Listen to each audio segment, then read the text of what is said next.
Hey everybody, this is Andrea Jenson from the Cashflow CFO, and you're listening to the Cashflow CFO Podcast, the show that explores the financial side of running a business for people who want to maximize profitability and scale with confidence. If you want to make smart financial decisions based on data and put more of your hard-earned profits into your pocket, this is the podcast for you. This episode of the Cashflow CFO podcast is brought to you by the Cashflow CFO. Did you know that on average, business owners have up to 84% of their personal net worth tied up in their business? Our virtual CPAs and CFOs, as well as accounting and bookkeeping experts, empower business owners just like you to make big leaps that help them maximize profitability and scale with confidence. Visit thecashflowcfo.com for more information, and thank you for listening. Hey everyone, it's Andrea, and our guest for today is Geoff Bruskin. Geoff is a mergers and acquisitions specialist who helps CPA and accounting firms to sell their businesses. Geoff's background is in the executive recruiting and the buy-side representation, and he uses his knowledge of talent markets, compensation models, and various industries to successfully sell companies in all categories and industries. Welcome to the show, Geoff. Thank you so much for having me, Andrea. It's a pleasure to be here. Yeah, I'm excited to talk to you. I know that this is a hot topic right now, in the accounting industry specifically, because there's just so much change that's happening between AI, automation, the squeeze on the labor market for, qualified talent in that middle market and management level. And, there's a lack of new graduates coming into the industry out of the universities and colleges. It's really just kind of this big shakeup, I would say, what we're seeing in the industry. So I'm excited to talk to you and learn more about what you do, kind of your view on this landscape, because it's cool that, everybody that we talk to on the podcast has a different perspective from what they do on a day-to-day basis. So without further ado, welcome to the show. Tell me a little bit about you and how did you get started in this industry? Sure. So my background, Andrea, is executive recruiting for venture capital-backed tech companies, tech and financial services companies. So we recruited a lot of chief financial officers, chief executive officers, chief revenue officers for some cool companies, eBay. I did a CEO search for Tinder once. That was an interesting job in the beginning of my career. And then I joined another recruiting firm. I made partner, focused more on financial services, so accounting, wealth management, fintech. And then I opened my own recruiting firm about 6 years ago. So recruiting is my background. And when I opened my own firm, I was mentored very early on by a retired PricewaterhouseCoopers partner who in his retirement, he did strategy and buy-side work for $100 million CPA firms. And so while he was helping his large CPA clients buy smaller accounting firms, his clients needed partners. So I came in to help him do recruiting for partners at large accounting firms. And he mentored me in the mergers and acquisitions world. And we worked together successfully for a couple of years. He fully retired and I saw opportunity all over the place in the accounting market. This was back in 2021. And I decided to be really focused and intentional about building relationships with CPA and accounting firms, fractional CFO firms like you. And so we transact predominantly accounting firms now. Most of our business has become focused on M&A. We still do recruiting as a firm, but it's less than the M&A activity, and usually with firms that we're also supporting in an M&A capacity, either on the buy side or the sell side. And a couple of years ago, we started getting referrals from our accounting firm clients to their clients who are selling their businesses. So we have another company now that helps all industry categories outside of financial services sell. We work with e-commerce companies, engineering firms, construction companies, freight forwarding, supply chain logistics, GovCon, marketing agencies, to say the least. And we've done more than that, hotels. So we're category agnostic. We know a lot about finance because we kind of come from that financial nucleus. That's a bit about us. Yeah, that's great. And what a like perfect time for you to pivot, right? To identify, hey, this is really where I should be focusing, and then following the demand, right? It's not just accounting firms that you can, use your skills and experience and expertise with. So there's such a big transition of businesses, right? We look at the boomer generation, and they're all gearing towards retirement. So those business owners, you know, those businesses have to do something, right? They're either going to be sold, they're going to close their doors, they're going to look for a child to take it in succession. Those are the things that I think a lot of our listeners are probably kind of going, I wonder, when should I start thinking about, implementing some strategies in my business so that if they are, nearing that retirement age and they want to start looking at that, succession plan, if you will, in retirement, what would you say are some of the things that they should be considering as they start to put some pieces together to that puzzle? Well, the first thing is if they're working with you, Andrea, they're already ahead of the pack, because up-to-date books and records, and not just reactive financials, but proactive financial analysis and understanding is probably the number one thing. I cannot tell you how many sellers are in my network that want that want clean books as like that's usually the foray into their selling, because before a buyer will even look at them, they of course need to have accounting that's accurate. But even more than that, understanding a bit about cash flow modeling, understanding some of the like strategic investment directions that the company can take, understanding what parts of their business are profitable, have clear ROI, are the weak areas of their practice, which is all of the things that I know you do, are really essential to being able to work with a broker like myself, and or be independent. Although I strongly encourage against that. I mean, it might seem selfish because that's my business, but it's really it's a lot. Selling your business without a broker is actually a lot like signing an intense legal document without consulting with an attorney.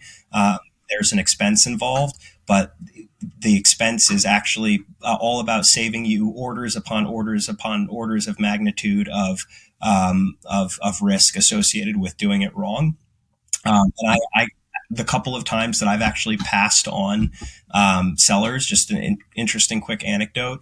They two times in particular stand out in my mind. Both times I was trying to be nice by not charging them, and retrospectively I should have charged them. It would have been in their best interest, because the advice, like very basic advice that is basic to me because I deal with this every day, ended up biting them in the backside, unfortunately. So that anyway, to answer your question, I think accounting is huge. And I mean, we can go in any direction from there, but that's Yeah, no, absolutely. I think that is absolutely the first place to start, right? You have to have clean books because your business is going to be valued off of your EBITDA or your SDE. And the only way to get that is to have clean books. And I like what you said about not just reactive, but proactive, right? So we're looking at, do you have a forecast? Do you have a budget? Are you looking at, does your P&L have your revenue streams broken out, or is it just one lump sales, right? These are all things. You're telling a story about bingo. This asset that is your business, and you want to make that story look as best as you can. And so you want to make it easy. Just like if you were going to sell your car, you're going to go get the tires changed. You're going to get it detailed. You're going to, you want to present it in the best light. And that's what business owners need to be thinking about as well. And that's where that financial team comes in. So you need the bookkeeping, the fractional CFO to help you window dress this asset that is your business. That's right. And tell the story, because for me, one of my favorite things to do is to get the financials of, like, let's just say a publicly traded company. Those financials, right? They're ginormous. They've got all the notes, all the things, a glass of wine, and I can dig in, and so much about what's going on with this company, where they're going, where they've been. And I don't think that Andrea, that's interesting to know what warms your feet. That I could never sit with public company financials with a glass of wine. So kudos to you. Yeah, yeah. Like if I'm thinking of investing, in the market and things like that, I'm going to dig into it, right? Because I want to know what's going on with this company. And now I have a background in producing those financial statements, right? So I get it. I know what I'm, reading. But that's why you need that skill set on your team as a business owner, whether you're small, medium, or large size business. Yes. There's a solution out there for you that will help you to achieve that outcome. So that's the first place to start. And then I think one other thing that you said that's important to point out, right, is that you want to reduce the risk of a buyer buying your business. And so your financials are going to help do that. But also having a professional team on your team is going to show to a buyer, okay, they know what they're doing, and this is a legit entity, asset, and I feel more comfortable. Therefore, my risk is lower. I'll pay more for it, essentially. Oh, you're 100% right. And I would say that's all. Everything you just said is true in the microcosm of one prospective buyer. The other thing that's really valuable about having a team is that your reach is going to increase dramatically. So not only will you have more sway, more density, mass of interest of substance to show to any individual buyer, but like even if you have a competent, if you Andrea on your team, she's going to know people, she's going to be networking on your behalf as part of your sell side endeavor. And certainly if she brings someone like myself in, I have hundreds, thousands of people that buy companies and that know me as someone who is integral in that ecosystem and sphere. And another thing your team can do for you is they can help you pre-qualify. So before you start wasting your time building relationships with prospective buyers, because it's very much a courting process for both them and you. You need to, obviously, this is your baby. You need to have confidence in that they're going to take care of it. And also in a very, realistic sense, the financial component of that. If you don't have a very hard asset driven business, like a manufacturing company, for example, or a construction company, or real estate, but if you're in services, let's say, where a tremendous amount of your asset value is tied to goodwill. Goodwill is something which is, like a fractional CFO firm like Andrea, for example, her equity is driven by the expertise that she has and the relationships with you, her clients.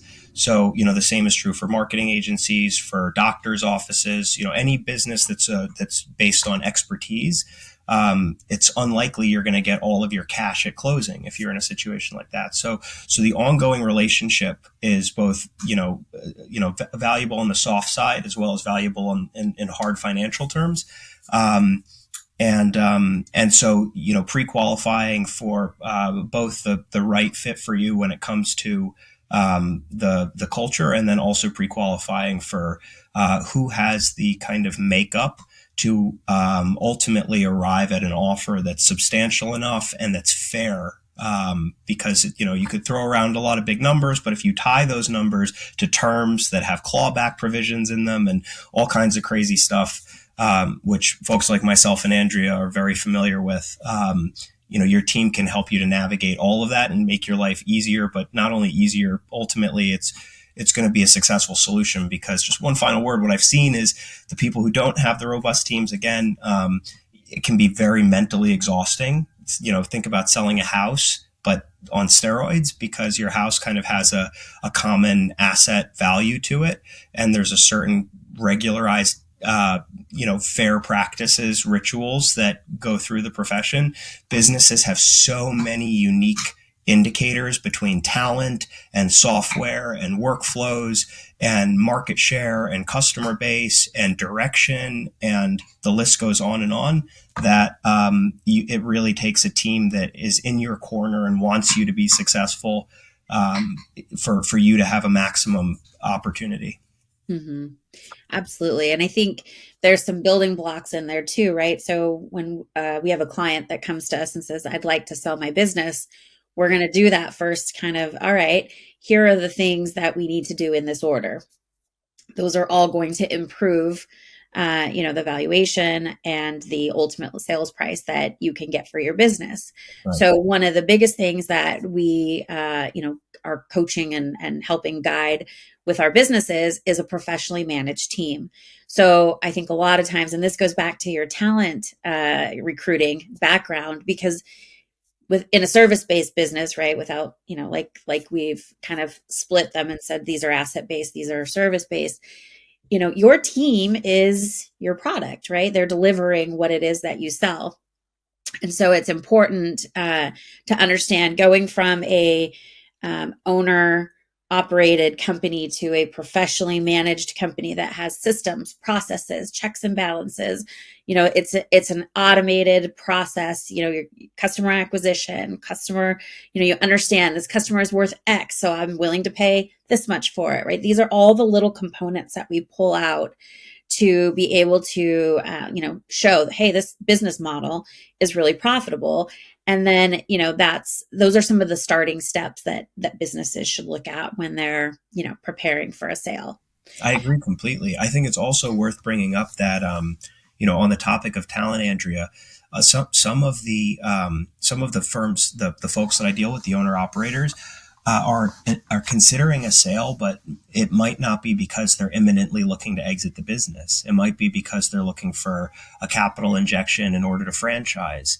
It might be because they are a little bit burnt out doing everything and washing bottles, and it could be because there's maybe a merger is a little bit more intriguing because they're in a certain space, and when combined with an ancillary space, it's like a 1+1=5 scenario. And all of those options are totally viable. Owner continuity post sale is something that I deal with a lot, and structuring what a compensation package looks like for owners after a sale. It's interesting because a lot of sellers, I think, have the preconception that they're going to kind of be window seated or hip checked to the side once their business is sold. But if you think about it, you are quite likely the best employee for your business that any prospective buyer could ever dream of. You could occupy any role. You could help them execute on their vision for how your firm plays into their macro environment. And maybe employee sounds a bit scary, and we could talk about, that. And I deal a lot with that too, Andrea. But I just want to say that, I deal with firms that have owners who have rapid exits from their practice all the way through to decade plus long continuity plans. Start scaling with confidence today. The Cashflow CFO is a full-service accounting and fractional CFO firm. So it goes without saying that our financial experts are phenomenal at number crunching. But more than that, they are expert communicators who will connect all those complicated financial dots in a way that just makes sense. We don't wait in the wings and check in every so often either.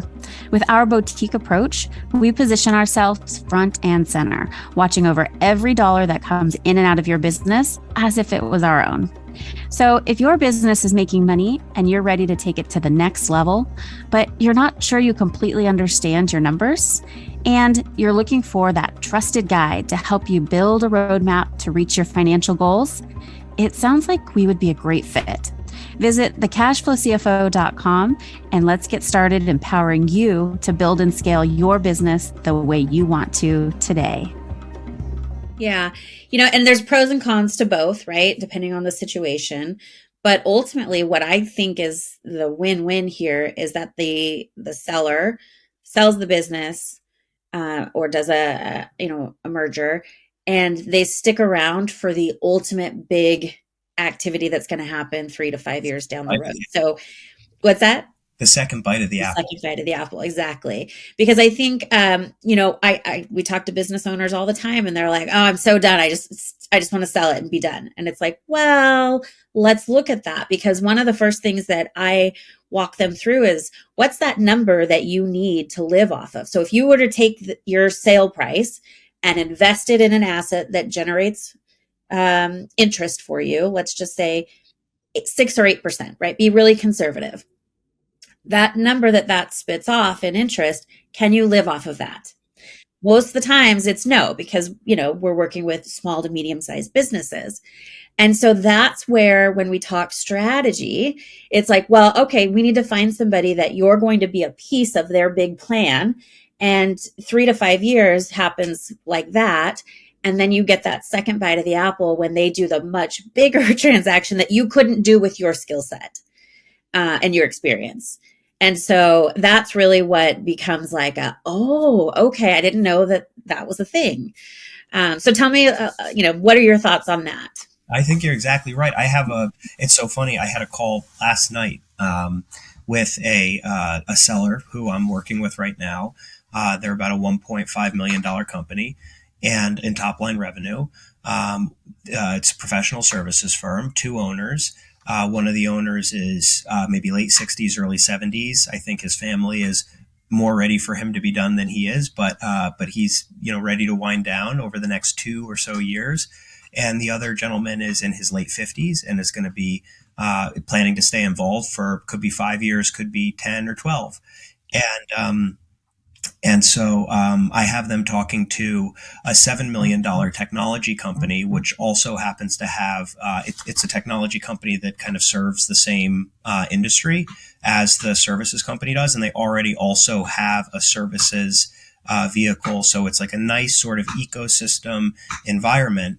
And the reason why the buyer is doing acquisitions is precisely because they want to grow their revenue, they want to grow their impact capability, they want to grow their ecosystem model, and then transact. And the buyer has happens to be a 5-year timeline to what they're looking for.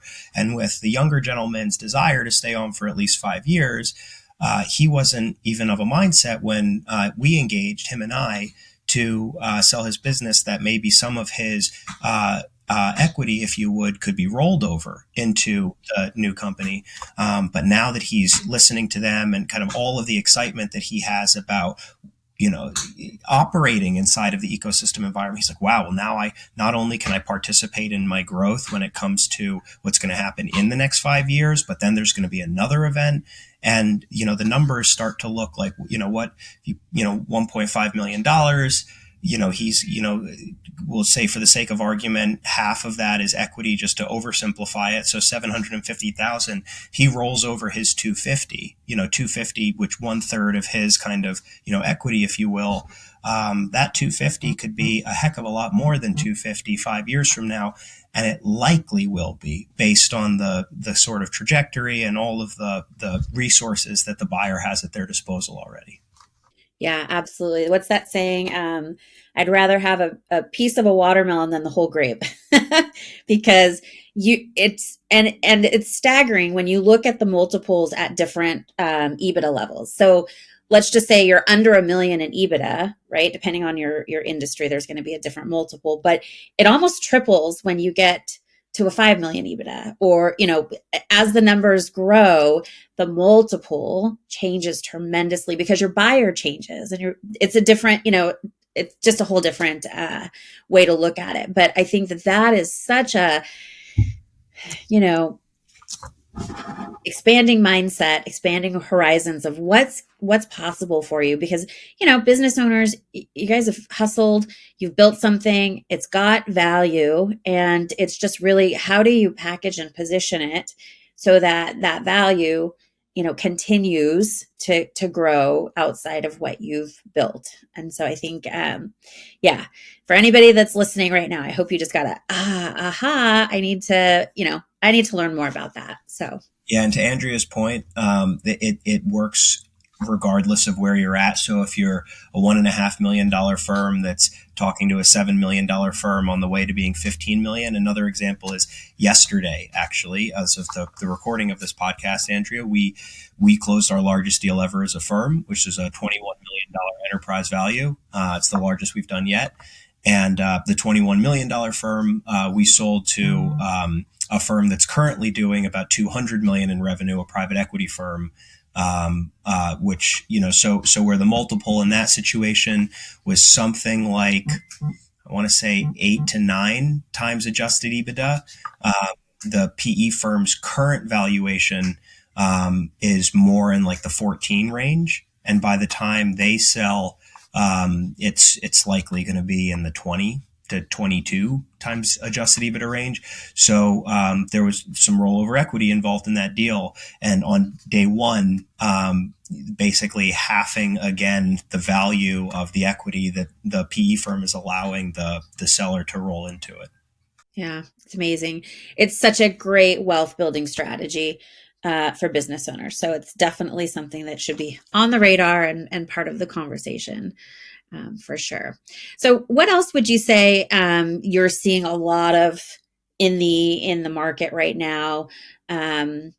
It's kind of an open-ended question and a big question, so you can take it wherever you want to go. But just from the seat that you have in this industry of watching businesses be bought and sold, what are some of your insights that you're kind of like, okay, this is happening now? So the first thing, just emphatically, Andrea, is that the demand has exploded. I've seen a steady rise in demand for the 5 years that I've been doing this. 3 years ago, I probably had 2 to 3 sellers to 1 buyer. And today I have 15 to 20 buy side inquiries to 1 sell side inquiry. It's an incredibly demand rich environment. And that's for everything from businesses doing $500,000 in revenue to businesses doing 50 million in revenue. It's crazy. Yeah. So who are some of those buyers? Are we talking private equity? Are we talking investors? Are we talking roll ups? Like where is that at? All of the above. So PE is huge. PE, and PE gets a bad rap. I probably, for every 10 PE firms I talk to, maybe 12 PE firms I talk to, I'll work with 1 of the 12 because that's just my own intuition of doing this for a while. A lot of independent investors, a lot of multifamily offices, a lot of what I call ecosystem roll-ups. So they're not really private equity, but maybe it starts out as a marketing agency that specializes in paid ads, and they bolt on a video production company. Then they vote on an organic website and social media content creation company. Then they bolt on something else, and so all of a sudden it's a larger ecosystem. And everything in between. So I think the demand is rich. There's a lot of money out there. So, if you're thinking about a sale or you're thinking about a merger or strategic partnership, now is a really great time to just learn more about it. Doesn't mean you have to transact now or the market's going to change. Nobody really knows what it's going to do. I think it's going to continue growing. But regardless, it's a great time to learn. The other major trend, Andrea, that I'm seeing is that kind of what I already alluded to, where historically there was more like you had financial buyers and you had strategic buyers. So a financial buyer would be like, an investment firm, AKA you call them private equity, private money, that would, buy your company. And then, as Andrea said, kind of run your company with that corporate infrastructure, along with maybe a lot of other companies that were in the same or an ancillary space to you. And then a strategic integrator was, let's say, if you run an accounting firm, and an accounting firm was to buy you, and now they're doing a roll up, or it's a vertical integration, if you will, as opposed to more of an ecosystem integration. So those were kind of the two things. Now I'm seeing a whole lot of ancillary spaces take companies from like the space next door. So wealth management firms buying accounting firms, real estate firms buying construction companies buying manufacturing buying supply chain and logistics, and the list goes on and on. E-com buying marketing agencies, et cetera. And so there's this, because technology is so robust and talent has become so globalized, And there's so much conversation about M&A as a really excellent way to grow, expand strategy, enter new markets, get access to new customers, get new teams supporting you to create new workflows. All of this is in the dialogue right now. The demand environment has just gone up. So there's so many categories of buyers, and every buyer category has like a little bit of a different thesis. So you could talk to 10 PE firms and hear slightly different stories about why they're interested in you. But when you talk to, 10 PE firms, 10 firms that are in the same space as you, and then 10 firms that are in the space next door to you, you start to see like there's this whole world of reasons why someone's interested in your practice. And what I do is I always work to understand what my clients' personal desires are, kind of the hierarchy of needs. So, how important is cash to you? How important is continuity to you? Why are you evaluating, some kind of an event?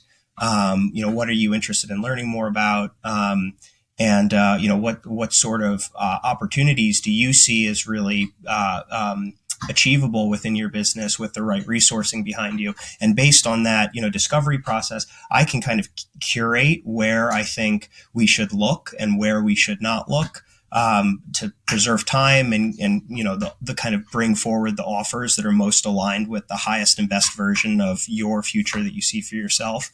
And we have the luxury, Andrea, of being able to do that right now because of how rich the demand environment is. Mm-hmm. Yeah, absolutely. It's fascinating, right? And it's like the more you know, the more you learn about these different, facets of this process. I think the more you can not necessarily be creative, but just be open to more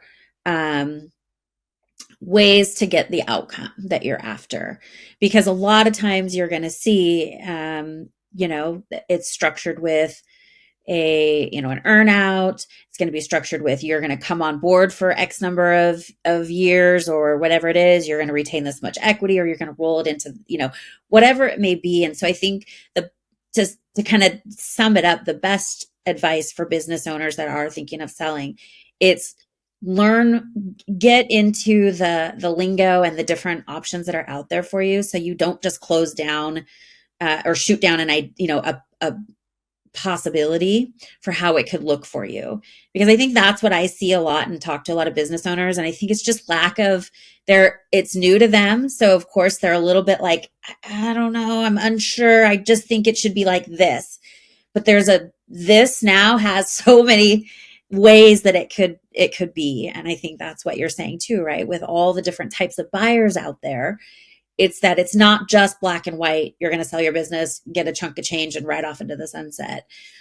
Because there's a lot more opportunity. And usually when you stick with it and have some more skin in the game, you're going to get a bigger payout in the end.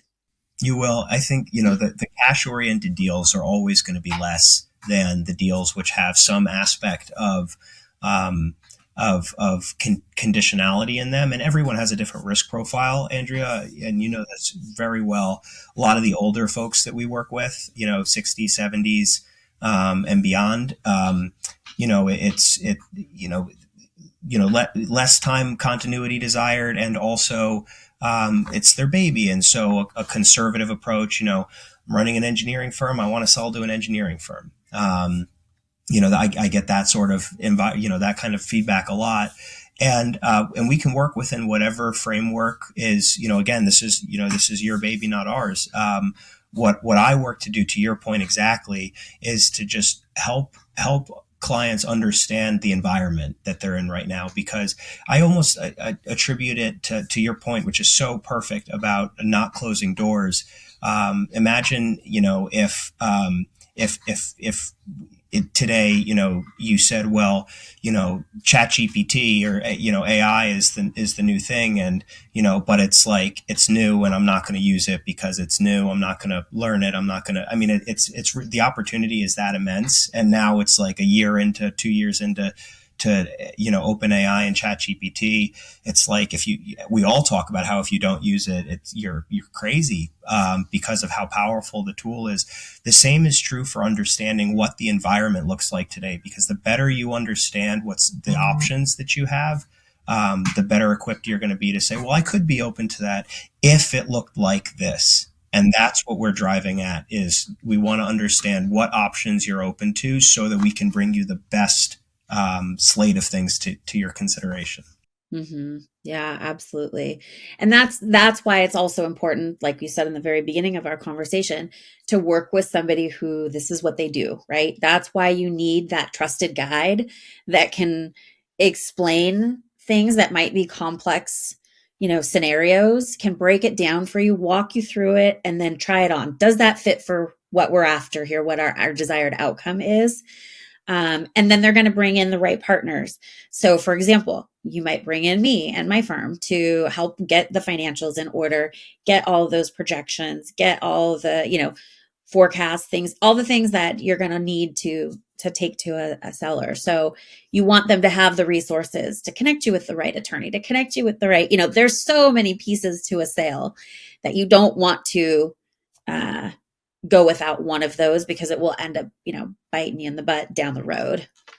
Yes, I agree. And your point about choosing, again, back to the team is so critical. Like, if you're working with Andrea today and you need an attorney, before you go shopping for attorneys, ask Andrea who she recommends, because we've the service providers who, fractionals who deal with M&A and who deal with all of the, other things, working capital. Andrea can refer you to bankers, and the list goes on and on and on for, anything that you could need.